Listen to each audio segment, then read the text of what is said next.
अमिगेश भाई, मेरे को ना अब आपसे इस पॉडकास्ट से बात करनी है, थोड़ी सी सीरियस बात है। And why I am saying ये सीरियस, क्योंकि मुझे लगता है हर एस्पिरेंट की लाइफ में वैल्यू एडिशन और चेंज भी ला सकती है।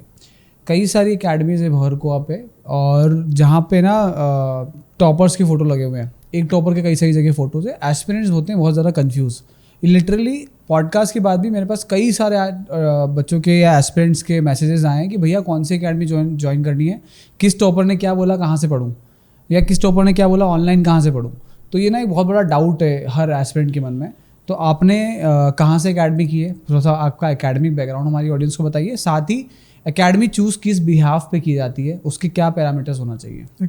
या तो सबसे पहले तो मैं बताऊं कि मुझे ऐसा लगता है कि 3 स्टेज एग्ज़ाम है, तो आप अलग अलग स्टेज में कई सारे इंस्टीट्यूशंस को ज्वाइन करते हो या यूज़ करते हो। तो आपके ना फ़ोटोज़ कई सारे इंस्टीट्यूशन के पास होते हैं, और कई सारे के पास तो ऐसे होते हैं जिनके पास नहीं भी होते फिर भी वो छाप देते हैं।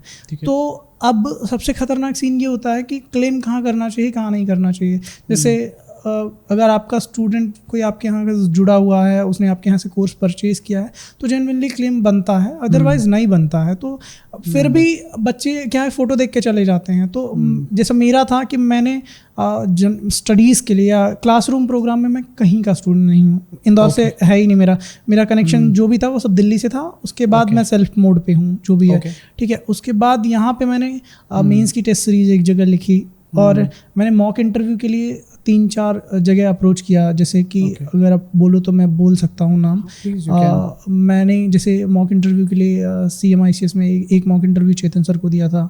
फिर एक मॉक इंटरव्यू मैंने राव एकेडमी में दिया था 2020 के लिए, मैं पर्टिकुलरली बात कर रहा हूँ। हाँ, और उसके अलावा मैंने KSG में खान सर और अपूर सर को 1-to-1 दिया था mock interview.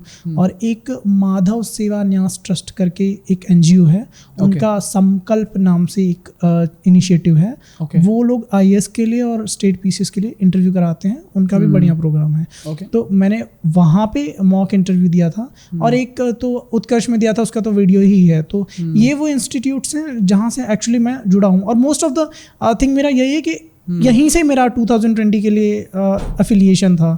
Other than that, अगर आप कहीं भी फोटो पाते हो या कुछ ऐसा पाते हो, तो आप ये कंफर्म करो, हो सकता है कि आप एक सेशन के लिए या ऐसे कुछ इंटरेक्टिव सेशन के लिए या स्टूडेंट डाउट्स के लिए आप मुझे पाओ या अदरवाइज पाओ, पर एकेडमिक्स में मेरा वहाँ से कोई जुड़ाव नहीं है। तो जब आप कभी भी, मतलब ये एडवाइस है मेरी स्टूडेंट्स को कि जब भी आप कभी किसी का फोटो देख के जा रहे हो, तो सबसे पहले ये देखो कि वो आपके लिए सूटेबल है कि नहीं।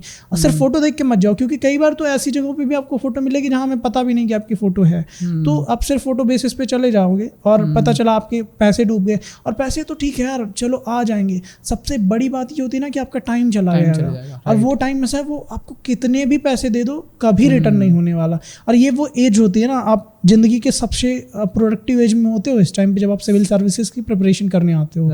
और इसके अगर आपने 2 साल 3 साल इधर उधर गवा दिए, तो मुझे नहीं लगता कि फिर आप इस रेस में, छोड़ो अपनी लाइफ की रेस में कहीं बचते हो, क्योंकि आप इतना बड़ा सेटबैक झेलते हो कि फिर उभरना कठिन हो जाता है। इसलिए चूज करो तो आप पहले ये कंफर्म करो कि सामने वाला बंदा जिससे आप प्रभावित हो या ऐसा, तो वो वहाँ से कैसे जुड़ा था। और दूसरा, अगर वो जुड़ा भी था या नहीं जुड़ा था, वो चीज़ एकेडमी आपके लिए कितनी सूटेबल है। आप उसके क्लासरूम प्रोग्राम्स चेक करो, उनके टेस्ट, मेंस, प्रीलिम्स, जो भी आप सर्विसेज या फैसिलिटी लेना चाह रहे हो उनको चेक करो, उनके फीडबैक्स चेक करो, फिर डिसाइड करो कि आपको करना है कि नहीं। क्योंकि आज मान लो मैंने बोल भी दिया कि पर्टिकुलर एकेडमी या इंस्टीट्यूशन अच्छा है, हो सकता है वो मेरे लिए अच्छा हो, पर आपके लिए सूटेबल ना हुआ तो आप ना डिजास्टर करने वाले हो। तो मेरा ये मानना है। तो इसलिए मैं हमेशा ये कहूँगा कि सिर्फ फोटो देख के तो जाना ही नहीं चाहिए, पहली बात। और अगर आप जा रहे हो तो एटलीस्ट आप जितना हैप्टिक अमाउंट पे कर रहे हो, 1 लाख से ज़्यादा की आप फीस पे कर रहे हो, तो आपको पहले मेक श्योर करना चाहिए कि आप वहाँ से मतलब क्या पाने वाले हो। अगर वो नहीं मिलने वाला है तो आप सेल्फ स्टडी करो, थोड़ा टाइम लगेगा, ज़्यादा बेटर ऑप्शन होगा। लेकिन अगर आप इंस्टीट्यूट या एकेडमी ज्वाइन करने वाले हो तो पहले आप एक थॉरली बैकग्राउंड चेक ज़रूर कर लो।